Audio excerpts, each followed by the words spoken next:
The government has spent over Rs 576 crore as compensation of landowners for the construction of the Western Shillong bypass in accordance with the LARR Act or the RFCT LARR Act 2013. Responding to questions raised by Dr. Mukul Sangma, the leader of opposition in the Meghalaya Legislative Assembly, Deputy Chief Minister and PWD Road Minister Bapres Ton Tensong informed that in Ribhoi district, Rs 121.40 crore was paid to landowners. In East Khasi Hills district, Rs 455.39 crore was disbursed to landowners. The payment were directly transferred to the bank accounts of the respective landowners. Addressing concerns about disputes among certain groups over land ownership, even after the compensation was paid, Bapres Tun clarified that no formal complaint was filed with the Deputy Commissioner and that the issue appeared to be internal disputes among landowners. As of now, only 2.5% of the total land acquisition is pending settlement. Bapres Tun further informed that the project has been divided into 3 phases. The work is progressing steadily. Now we move on to the next question number 101, brought by Dr. Mukul M. Sangma, LO. Sri President Tungsong, Deputy Chief Minister in charge, to reply, please.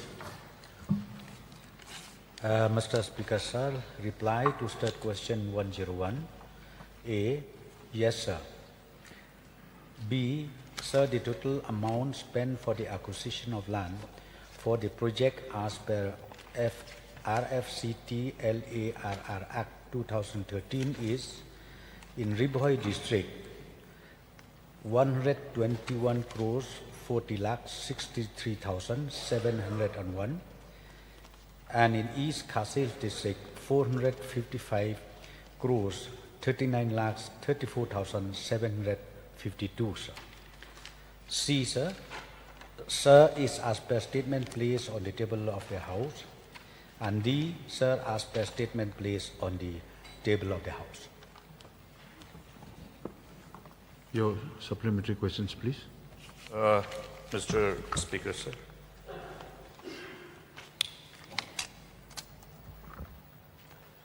Now, in view of the inputs that we received from some of the aggrieved people of the area, I have tabled this question. So may I know from the Honorable Deputy CM, in the whole process, whether this Section 6 of the Act for the purpose of acquisition was adhered to? Yes, sir. Then whether it is a fact that the whole publication was done in the local language for the benefit of the local people and to understand the whole evaluation report of the social impact assessment? Yes, sir. Both local and English also. Mr. Speaker, sir, why I'm asking this is because in order to know whether there is any family affected which will require support under the relevant sections of your Section 28, 29, 31. Sir, may I request the Honourable LO to repeat the question, please? You may repeat the question, please. Mr. Speaker, sir, while determining the amount of compensation to be awarded for land acquired under the Act, there are certain binding obligations of the authority, particularly the collector. In this instance case, it is the Deputy Commissioner, Revenue. In order to ensure that overall negative impact due to the acquisition, keeping in mind that in this part of the state, we do have many landless people.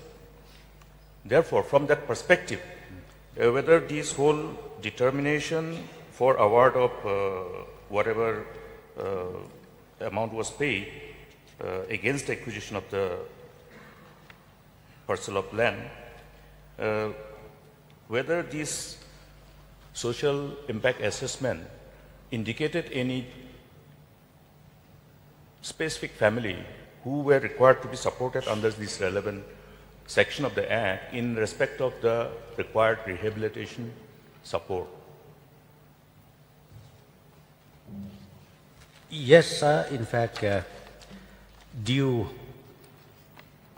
diligence has been completely followed as per the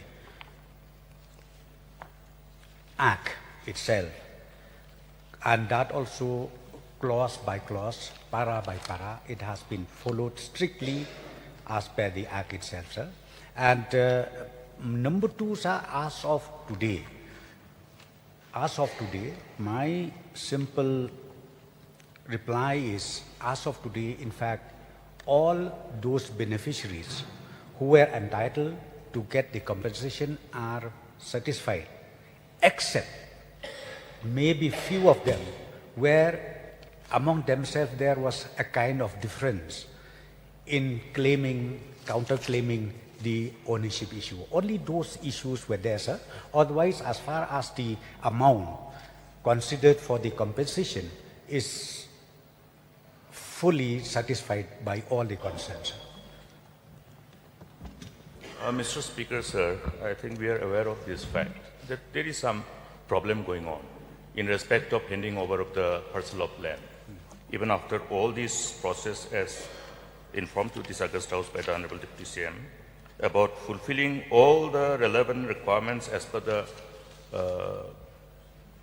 relevant act. But what is the reason that this particular dissentment that has been reflected even by media, what is the factor? Had any exercise been made to verify the cause, whether there is a displacement of any family, keeping in mind that, refer to my earlier supplementary where I have submitted that in the context of this part of the state, there are families who do not own the land, but then they settle in certain areas which belong to the clan, which belong to the community, the Shillong. So I think it is necessary for us to know, since in view of the reply in respect to similar kind of land acquisition, we see that land acquisitions are being done even without resorting to fulfill this requirement of this law in respect of earlier question. Social impact assessment was not done. Then how will we know the likely displacement? Wherein, if there is a displacement case, then rehabilitation, all these measures which is required to be provided to the affected families have to be fulfilled. So in order to protect the interests of the poor and those vulnerable section of the families, this exercise is needed. So may I get the mind of the Deputy CM that we can look into it, whether there is some gap or lapses or some omission or commission in respect of determining the affected families? Yes, sir. In fact, the issues that crop up or coming up till this moment, it is being attended to by both the respective deputy commissioners, district collectors of Khasi and Ribhoi district. And we are working out on these issues, but the main issue, as I have already replied, there were some kind of claim and counterclaim. If the plot belongs to the clan, again within the clan, another person will claim again. So these kind of issues were there. And point number two, sir, ultimately, in fact, as per the Act, we are here from the government to help out those displaced people. In case if there are family where ultimately the road has to be constructed, the alignment has to be through there, we make sure that displacement does not affect, and even the future shifting of themselves will be taken care by the government as per the provision of the Act itself. Point number two, sir, as far as there are two acts which is now applicable in the state of Meghalaya as far as acquisition of land is concerned. One is the NH Act. I think our Honorable LO, he referred to the NH Act, where this particular clause is not there. Social impact assessment was not there. Why it was not there, sir? In fact, for the clarification, I would like to mention here, it was not there because all the national highway is treated as existing road. When it is treated as existing road, it is not a greenfield project, it is an existing road. So therefore, what we need is only the additional land. Suppose now if we have to widen, we have to convert it into 2 lanes, or we have to convert it into 4 lanes, depending upon the requirement, the plan of the ministry. So the NH Act applies in those national highway designated projects only, sir. And that, as I've said, yes, social impact assessment was not there, sir. But in spite of that, if there is no provision of social impact assessment, still the landowners who falls in that portion where the land is required to be acquired, the clauses even in the NH Act is taken care of all these issues as far as the landowners is concerned. Sir, so in conclusion, sir, I would like to explain here that as far as the land compensation of the Western Bypass is concerned, we don't have much issues. There is no issue where the landowners brought to the notice of the government or the district collector that I will not part the land because the rate is so and so, or because you did not calculate the building or the crops or whatever we have in that particular size. Because all these issues, as I said to you, sir, it has been already taken care of. And I really appreciate the DC revenue of both the district. They were on the ground, always they were on the ground along with the stakeholders to find out solution to this. And as of now, sir, there is not much problem on this particular project, except with the issue of ownership, as I said to you. But again, within no time, I'm very sure we'll be able to resolve these issues, sir. Mr. Speaker, sir, I think I should thank the Honorable Deputy CM for the further elaboration of the situation. Now, we are now informed that we are not resorting to application of the right to fair compensation and transparency in the Acquisition, Rehabilitation and Resettlement Act 2013. In respect of wherever we need further parcel of land for upgradation of the national highways, we are resorting to National Highway Act. That is what is to be understood by us, Mr. Speaker, sir. So in that case, Mr. Speaker, sir, we have earlier also completed the whole exercise of land acquisition. In fact, there is a provision for advance possession under the relevant act. And to ensure that aggrieved landowners can resort to that receipt of the amount with dissent, which is subsequently handled by the relevant court which is constituted for that. In view of that, I think there should not have been any problem to take advance possession of the land, keeping in mind the importance of this program, because this has been, I think, the delay is also one part of the delay is because we changed the alignment from the earlier alignment which was approved in 2016-17. So therefore, may we get a categorical assurance from the government that at least all those provisions which are available for the government to take advance possession and the whole process which involves in taking advance possession, it is with a complete involvement of the aggrieved parties. Can that be invoked so that at least this can be resolved? Yes, sir. As rightly mentioned by the Honorable Leader of Opposition, yes. This provision is there both, be it with the Act 2013 or be it with the Act of 1960 of the National Highway Act. There is a provision for that.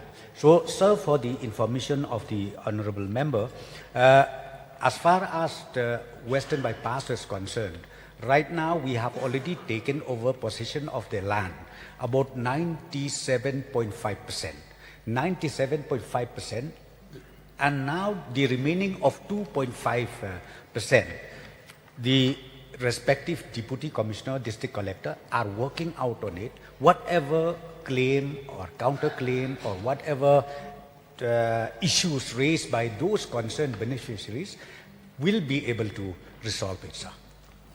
My last supplementary. This is very important from the perspective of the intent of this particular law which has been passed by the parliament. In fact, it is more appropriate for people belonging to scheduled tribe, scheduled caste. The law is designed to protect our interest. And in fact, the law also provides a space for us to ensure that as far as possible, we will resort to acquisition of land which is owned by the scheduled tribe as last resort, in order to ensure that acquisition of land by the government does not land up in alienation of land in as far as the land belonging to the scheduled tribe is concerned. So this act is designed to protect the scheduled tribe, the weaker section of people, therefore this social impact assessment clause, therefore the rehabilitation clause is there. Now, if we don't use this particular act while acquiring land, then we are actually doing injustice to our people, because we are not providing or extending the benefit which is intended in this act. Therefore, I think it is not inconsistent with the kind of responsibility with which we are vested upon to protect the interests of our people. Therefore, may I therefore, through you, Mr. Speaker, sir, get an assurance that in respect of all the acquisition of land, this particular act will be applied. Because similar problem we have faced in Tura also. I was trying to find out why it is that the people are protesting, because this act is not being utilized at the time of land acquisition in respect of any extension of or expansion of national highway. This is not correct. Let us take advantage of this particular provision of act. Let us utilize this as a use this mandate of the parliament to protect and benefit our people. May we get that in respect of acquisition of land, in the days ahead, government will utilize this particular mandate of the law. Yes, sir, very much. In totality, we will strictly follow the Act, both the Acts, be it Act 2013 and be it the Act 1960, sir. Yeah. Let's reply by the Honorable Deputy CM. I think we have to have a complete clarity on how to determine the owners of the land, because this land acquisition process will continue. There will be requirement of land for various developmental purposes, so land acquisition will continue.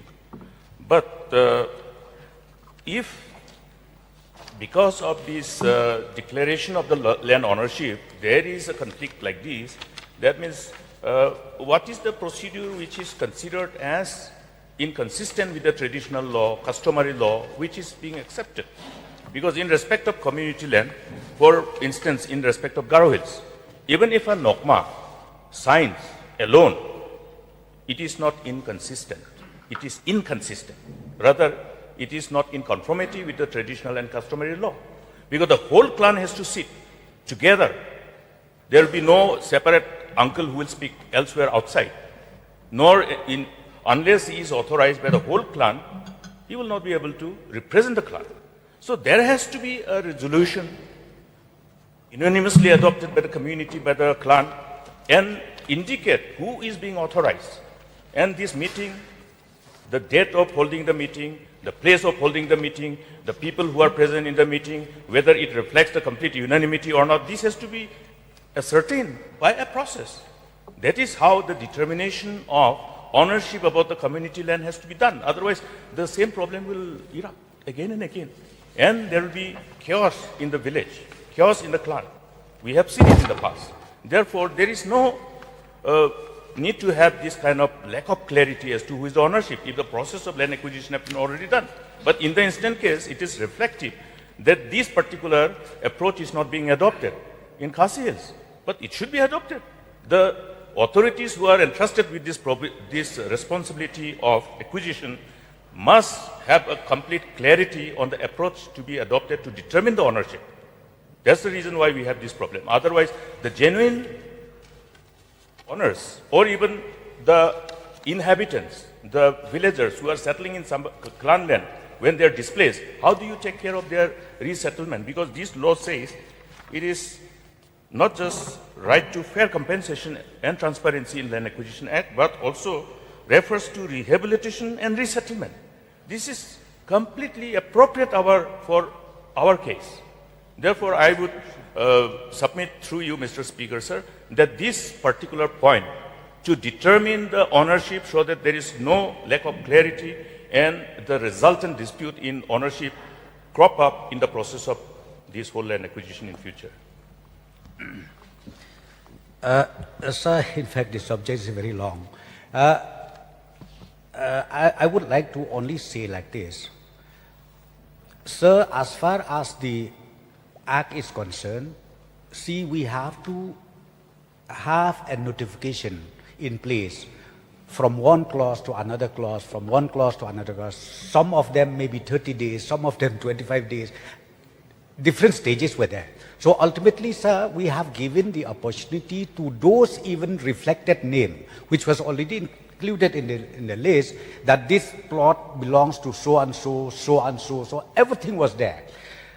So when the notification, the duration of the opportunity for hearing or claim or counterclaim is ended, everything was smooth. Because we went strictly as per the laws, as per the Act. Then ultimately we come to the stage where we have to release the compensation amount to those entitled beneficiaries. Again, as I said to you, in between, some cases the amount was already transferred. Then some cases the amount is to be transferred. For the individual, it is not as tough as like we think, because we knew, well, okay, this land belongs to Mr. A. So if Mr. B comes, because still B comes, whether his land is adjacent to that Mr. A, sometimes when he comes and said, no, 10 feet or 5 feet or 6 feet, you encroach my land, again the hurdle will crop up. So, sir, ultimately, in fact, these issues has been taken care of, because the land document, as rightly mentioned by the Honorable LO, in fact, the land document was verified right from the village authority itself, and then if it happens to the individual, and if it happens to be the clan, again the clan resolution has to be there. And not only resolution, again, even the village authority has to also confirm whether, yes, this clan land is really genuine or not genuine. All these issues were already in place. But still, even after all these stages completed, still few issues were crop up. I'm not saying that those issues can be again cancel the compensation, or maybe can be transferred, the amount already transferred to Mr. A, shift it to Mr. B. It does not mean that. But what I'm trying to tell you here is issues were there, where ultimately the district collector has to call both of them, do the hearing, sit, and then resolve the issue across the table. So that's what's 2.5%. As far as this western bypass is concerned, land is yet to be taken possession, but very soon we are going to take possession of that, sir. Can I get one question? Yes, please. Sir, we are talking about the land acquisition of Shillong Western Bypass. May I know, sir, whether this road construction has started or not from the Honorable Deputy Chief Minister, and if started, what is the percentage of work in progress approximately? Yes, sir. We have 3 packages of this project, and all these 3 packages the work has started and the progress of work is satisfactory. But of course, I don't have the detail, the name of each company, because this tender is being handled and called by the NHIDCL. But I can't assure the honourable member, I will try to collect all the details. But as far as the construction work is concerned, all the 3 packages, the work has started, sir, and it is the progress also is satisfactory. Yes, Bapak Presiden. Yes, sir. Thank you, Mr. Speaker. Through you, may I know from the Honourable Minister PWD, is there any landowner who is left out or not being consulted?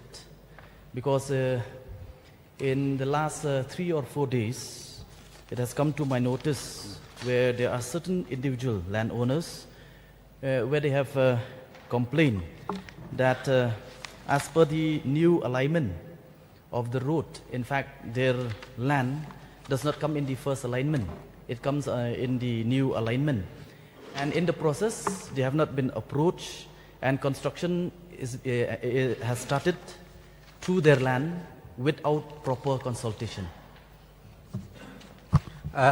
Sir, there is no such cases happen, because I have already laid the statement.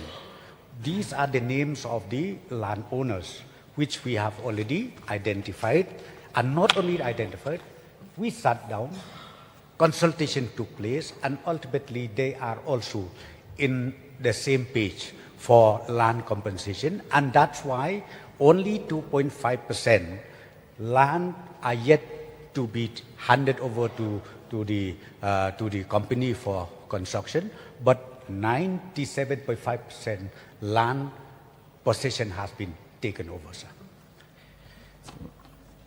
May I request the Honourable Minister, because this has come to my knowledge, in fact, in the last 3 days, some landowners had aired their grievances, and I request the PWD Minister to kindly look into this matter if it comes, because as per the information that I received, they have lodged a complaint with NHIDCL with regards to this matter.